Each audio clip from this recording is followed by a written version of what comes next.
Galera do YouTube, sejam bem-vindos a mais um vídeo. E bom, galera, eu quero dar um aviso, né? Como vocês puderam ver aí no título, hashtag internet para sempre. Porque no final, né, de 2016, a internet, né, tipo, a internet do computador que a gente vai ficar usando, a internet do celular, vai ficar tudo mais caro.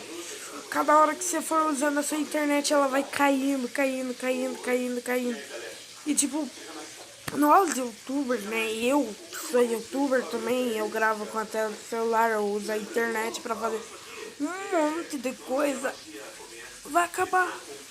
E tipo, a internet do Brasil vai acabar. E daí, tipo, ninguém vai. Essa filha da puta. Essa filha da puta. Desses operadores, eles querem fazer isso. Eles vão ferrar com a nossa vida.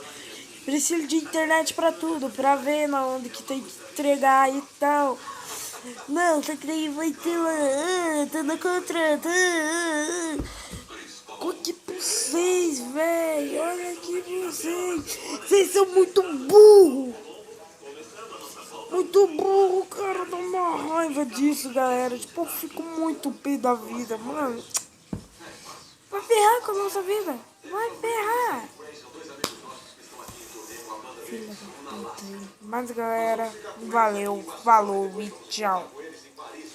Ah, e o que você... Eu acho que vocês não ouviram, né? Mas eu falei, filha da puta. Tchau.